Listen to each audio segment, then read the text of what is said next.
Om Shanti friends. तो picture gallery में आज हमारा 6 नंबर का पिक्चर है। देखिए ये पथ प्रदर्शनी और इसका हम अब छठा चित्र आज समझेंगे। तो इसका हेडिंग है परमात्मा का दिव्य अवतरण। शिवरात्रि परमात्मा का अवतरण। जो हम शिवरात्रि मनाते हैं तो वो यादगार है परमपिता शिव परमात्मा, जो निराकार परमात्मा है, सभी धर्मों के पिता हैं, आत्माओं के पिता हैं, चेतनाओं के पिता, जिनको हम ईश्वर कहते हैं, गॉड।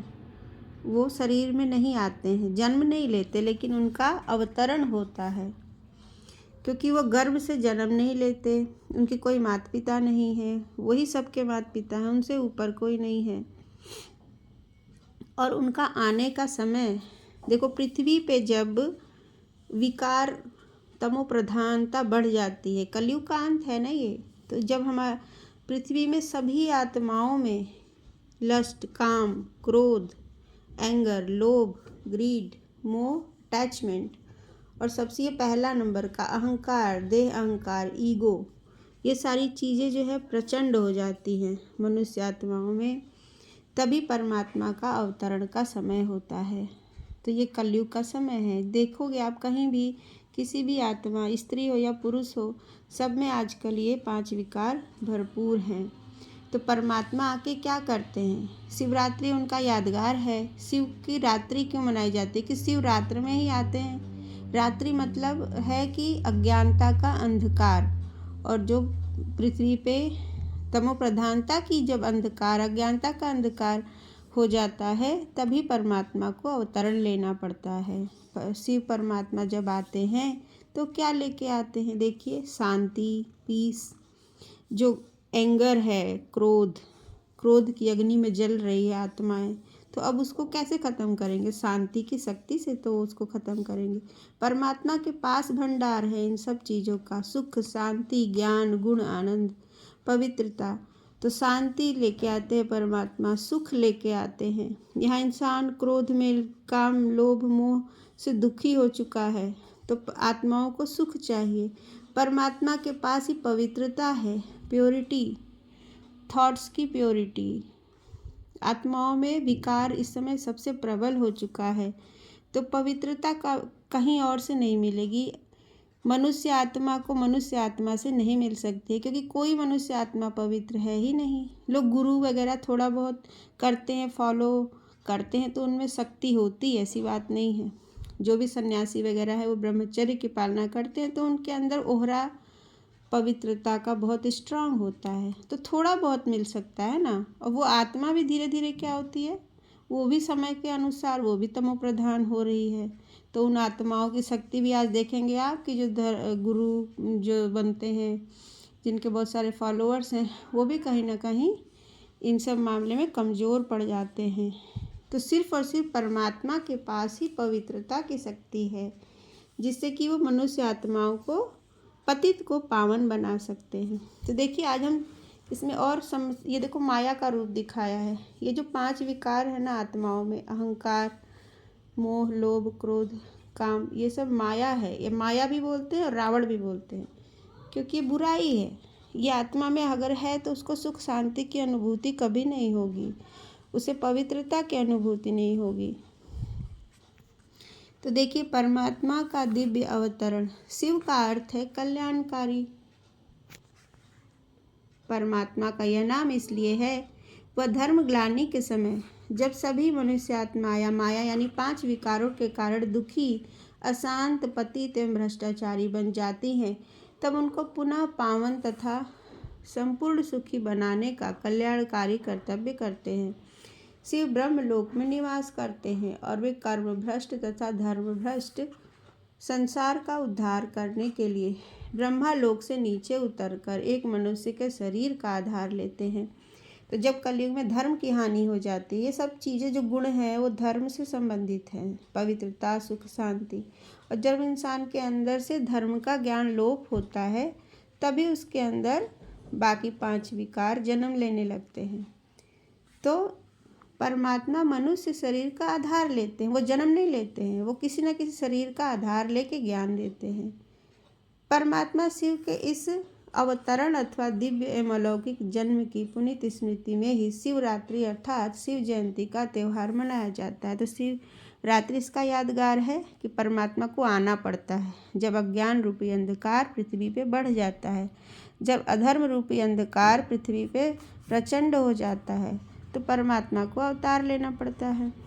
अब क्या है कि दिव्य जन्म अथवा अवतरण है। तो यहाँ से देखिए, परमात्मा शिव जो साधारण एवं वृद्ध मनुष्य के तन में अवतरित होते हैं उसको वे परिवर्तन के बाद प्रजापिता ब्रह्मा नाम देते हैं। जैसे ब्रह्मा विष्णु शंकर है ना हमारे धर्म में दिखाया गया, तो वो तीनों कहीं ना कहीं एक ही आत्मा का ही है। जब शिव आते हैं तो वो आत्मा जो विष्णु यानी जो कृष्ण बनती है वही अपने अंतिम जन्म में वृद्धावस्था में रहते हैं और उन्हीं के तन का आधार लेके परमात्मा ज्ञान देते हैं और फिर उनका नाम वो खुद रखते हैं, क्या? प्रजापिता ब्रह्मा। सभी मनुष्य आत्माओं का पिता, मुख से रचते हैं वो, तो ब्रह्मा का आधार लेते हैं, उनका नाम देते हैं प्रजापिता ब्रह्मा। तो ब्रह्मा द्वारा रचना कर दी, स्थापना कर दिया नवयुग का, नया युग जो आने वाला है। उन्हीं की याद में शिव की प्रतिमा के सामने ही उनका वाहन नंदीगढ़ दिखाया जाता है। तो ये जो दिखाया है शिव के मंदिर में ही अंदर शिवलिंग होती है और बाहर एक नंदीगढ़। तो नंदीगढ़ कौन है? ब्रह्मा, प्रजापिता ब्रह्मा, जिनके सवारी करते हैं शिव उनके तन का आधार लेके ज्ञान देते हैं। क्योंकि परमात्मा सर्वात्माओं के माता पिता हैं, इसलिए वे किसी माता के गर्भ से जन्म नहीं लेते, बल्कि ब्रह्मा के तन में सन्निवेश हो उनका दिव्य जन्म अथवा अवतरण है। अजन्मा परमात्मा शिव के दिव्य जन्म की रीति न्यारी है। शिव शरीरधारी नहीं है वो। परमात्मा शिव किसी पुरुष के बीज से अथवा किसी माता के गर्भ से जन्म नहीं लेते, क्योंकि वे तो स्वयं ही सबके माता पिता हैं। मनुष्य सृष्टि के चेतन बीज रूप हैं। वो तो ऊर्जा है, उसको शरीर की ज़रूरत नहीं है और ना ही उनको जन्म लेने की ज़रूरत है, क्योंकि उनकी मृत्यु भी कभी नहीं होती। शरीर में वो आते ही नहीं हैं, वो सदा शिव है, इसलिए तो नाम है सदा शिव। वो जैसा है वैसा ही सदा सदा के लिए है। वो बस अपना कर्तव्य पालन करते हैं, मनुष्य आत्माओं को पतित से पावन बनाने का, पृथ्वी को भी और आत्माओं को भी जड़जड़ीभूत यानी तमो प्रधान अवस्था से वो फिर रिसाइकलिंग करके उसको पुनर्जीवित कर देते, फिर से वो सब कुछ रिफ्रेश करते हैं। बस उनका ये कर्तव्य है। तो मनुष्य सृष्टि के चेतन बीज रूप हैं और जन्म मरण अथवा कर्म बंधन से रहित हैं। अतः वे एक साधारण मनुष्य के वृद्धावस्था वाले तन में प्रवेश करते हैं। इसे ही परमात्मा शिव का दिव्य जन्म अथवा अवतरण भी कहा जाता है, क्योंकि जिस तन में वे प्रवेश करते हैं वह एक जन्म मरण तथा कर्म बंधन के चक्कर में आने वाली मनुष्य आत्मा ही का शरीर होता है, वह परमात्मा का अपना शरीर नहीं होता है। तो कहा ना कि लास्ट में वो जन्म कृष्ण की ही वो आत्मा का आखिरी जन्म होता है। उनका दादा लेखराज नाम था और उनको परमात्मा शिव द्वारा प्रजापिता ब्रह्मा नाम दिया जाता है। अतः चित्र में दिखाया गया है कि जब सारी सृष्टि माया अर्थात काम क्रोध लोभ मोह अहंकार आदि 5 विकारों के पंजे में फंस जाती है, तब परमपिता परमात्मा शिव जो कि आवागमन के चक्कर से मुक्त है, मनुष्य आत्माओं को पवित्रता सुख और शांति का वरदान देकर माया के पंजे से छुड़ाते हैं। परमात्मा का काम है आत्माओं को इन 5 विकार रूपी माया से मुक्त कराना, क्योंकि उसके पंजे में जकड़ चुका है मनुष्य आत्मा। कई जन्म से वो इन विकारों की प्रवेशता हो गई और बढ़ते बढ़ते वो पूरी तरीके से, जैसे कि है ना कंप्यूटर में वायरस आ जाता है, हैक कर लेता है, वैसे ही ये अवगुण जो हैं काम क्रोध लोभ मोह मनुष्य आत्मा को बिल्कुल हैक कर लेते हैं। जैसे बग आ जाता है ना, अब वो डिसऑर्डर हो गया, वो हम चाहें भी तो भी हम सही तरीके से नहीं सोच पाते हैं, उसके द्वारा हम हैक्ड हो गए हैं इन विकारों के द्वारा। तो इसको छुड़ाने का काम परमात्मा ही कर सकते हैं। वे ही सहज ज्ञान और राजयोग की शिक्षा देते हैं तथा सभी आत्माओं को परम धाम ले जाते हैं। परम धाम भी घर है आत्माओं का, वहाँ ले जाने का भी पार्ट अंत में आएगा। अभी अंत में पूरे विश्व पे जो है हाहाकार हो जाएगा। युद्ध तो देख ही रहे हो आप, वेस्टर्न कंट्रीज़ में आप देख रहे हो, कोरोना आया आप देख रहे हो ना, इसी तरीके से। और फिर प्राकृतिक आपदाओं से भी। तो परमात्मा फिर आत्माओं को परम धाम ले जाएंगे, मुक्ति एवं जीवन मुक्ति का वरदान देते हैं। शिवरात्रि का त्यौहार फाल्गुन मास, जो कि विक्रमी संवत का अंतिम मास होता है, में आता है। उस समय कृष्ण पक्ष की चतुर्दशी होती है और पूर्ण अंधकार होता है। उसके पश्चात शुक्ल पक्ष का आरंभ होता है और कुछ ही दिनों बाद नया संवत प्रारंभ होता है। तो उसी प्रकार से बिल्कुल ये यादगार है कि कलयुग के अंत में अंधकार में ये आके परमात्मा ज्ञान देते हैं और उसके बाद ही क्या होगा, शुक्ल पक्ष यानी सतयुग, सतयुग अच्छे समय का प्रारंभ हो जाता है, नया संवत भी प्रारंभ हो जाता है।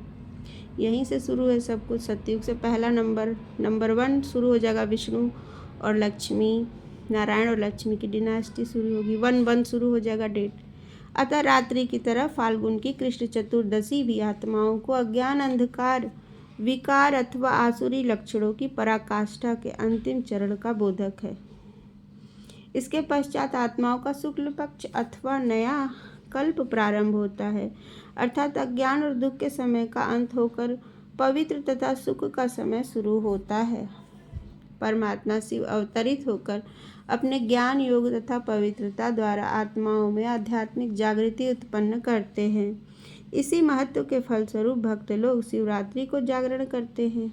इस दिन मनुष्य उपवास, व्रत आदि भी रखते हैं। उपवास उपनिकट वास रहना, अर्थात वास्तविक अर्थ है कि परमात्मा के समीप हो जाना।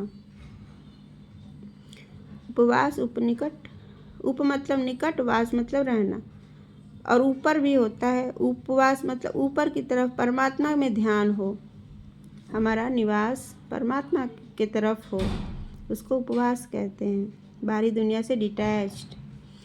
अब परमात्मा से युक्त होने के लिए पवित्रता का व्रत लेना जरूरी है।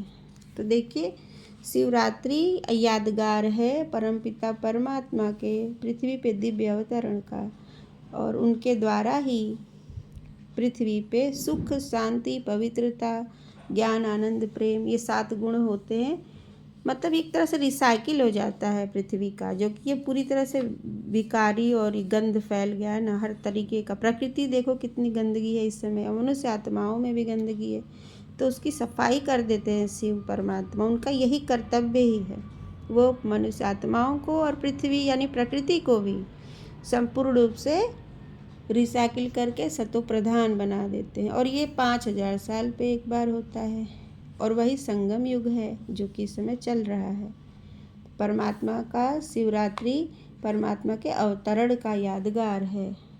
देखो शिवरात्रि को कितने धूमधाम से मनाते हैं, पुरुष भी इसमें बहुत ज़्यादा रुचि लेते हैं, और सारे जो व्रत पूजा पाठ होता है देखो स्त्रियां ज़्यादा करती हैं, लेकिन मैंने देखा शिवरात्रि पुरुष लोग भी बहुत ज़्यादा इसमें रुचि लेके करते हैं। व्रत करेंगे, बाबा धाम जाएंगे, कहाँ कहाँ जाएंगे, महाकाल जाएंगे। तो ये परमात्मा के दिव्य अवतरण का यादगार है।